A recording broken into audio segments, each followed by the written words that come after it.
How's everybody doing today? I'm doing well. Just heading to get my daughter from school. I wanted to talk a minute about being rich. Do you want to be rich? And the reason that I say rich is because most people, when they think of money, that's what they think of as being rich. To me, there's a big difference between rich and being wealthy. Rich, in my personal opinion, is ignorance of wealth. Rich people tend to flaunt their money. They tend to live beyond their means, and so they have to continually make more and more and more money. Not that that's a bad thing, because I believe that, don't be satisfied with where you're at and go out and live your dreams and make more money. But wealthy people take some of that money and they reinvest it into themselves. And we'll go into that further in detail later. Have money that works for you, and so you don't necessarily work for your money, sort of thing. Dividends in the stock market. There's all kinds of ways you can have your money work for you.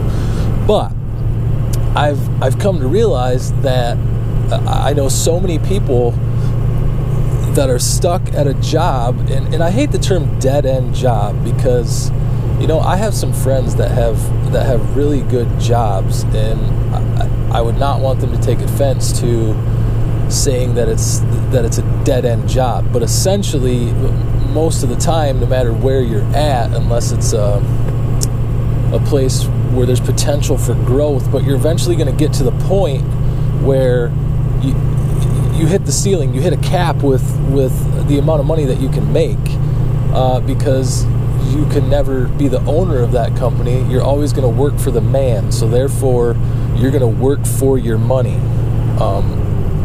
And basically what happens is you go to work every day, and then the government takes their chunk, which is substantial, which is why you have a W-2, and then you get to live with what's left. And in a lot of cases, it's just not enough.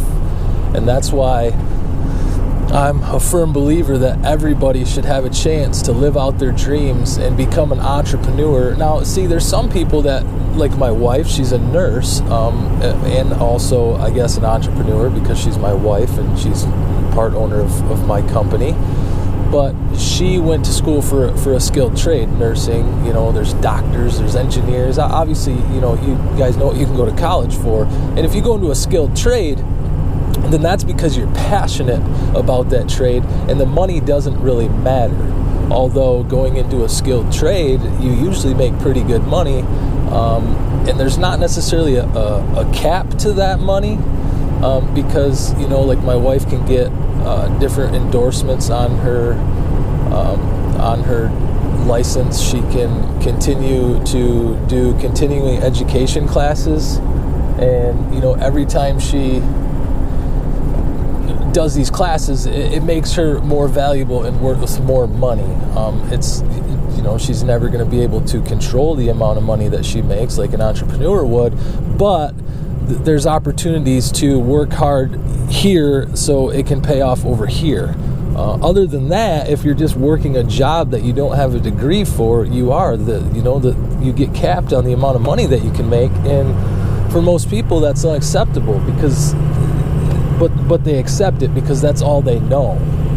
I'm going to encourage to start a business. Start it from the ground up. You don't need any money. I mean, honestly, I started out with, you guys know, a crappy truck and a crappy plow, and look where I'm at now. I mean, if you want to start a bakery, start it out of your house and use the cookie sheets and the cupcake trays and everything that you already have, and start advertising it on Facebook and Craigslist. And actually right now we're looking for a cake lady for my daughter's birthday. If a specialized trade, we don't want just your typical Walmart cake. We want a specialized cake for our daughter's birthday.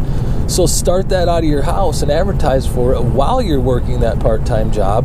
Take that money in from the cake business, the bakery that we're talking about in this situation, and then keep rolling that money that you make back into that business. So maybe eventually you can get nicer cookie sheets and that type of stuff. And I know there's a lot more to it, but I'm trying to make it simplistic. And then maybe eventually you can get a storefront. Maybe 3-4 years down the road, you finally get to a point where you can quit your job that you're at now and just start doing this full time. See, your mind is a very powerful thing, and if you really sit down and do not accept that you're stuck in life, you can really go places. And I'm really starting to learn this. And my marriage it just works out well because the sky's the limit for me as an entrepreneur, but my wife also makes good money and she carries the insurance on the family. That's a whole nother video about being self-employed and insurance and retirement and all that stuff. But you know what? That stuff comes later. Don't even worry about that right now. So if you're sick of making a set amount every week or having to work 7 days a week and every chance there's overtime, you take that overtime and you take that time away from your family just so you can pay your bills, I encourage you to sit down, put your mind to work, keep that job for a while, and just start a company from the ground up. It takes a lot of time. Yes, it does. But we all have time. I mean, it's never too late to go back to school. It's never too late to start a business. I mean, growth is 100% inevitable if you stick to it. Growth will come to you. So start a business. I'm encouraging you. It's never been a greater time in history, in my opinion. Donald Trump is our president. One of the most premier business owners in the country is our president. So if you think that he's not going to be for a business owner, you're crazy. I think that the tax cuts and all that stuff for your small business guys are going to come right along. No, this isn't a political video. I'm just saying the guy that is a multi-billionaire, millionaire, whatever he is, he's got a lot of freaking money, as a businessman is going to be for the American businessman. There's never been a greater time in history. So you can do it. Give me a thumbs up, subscribe to the channel, and I'll see you on the next video. Thank you.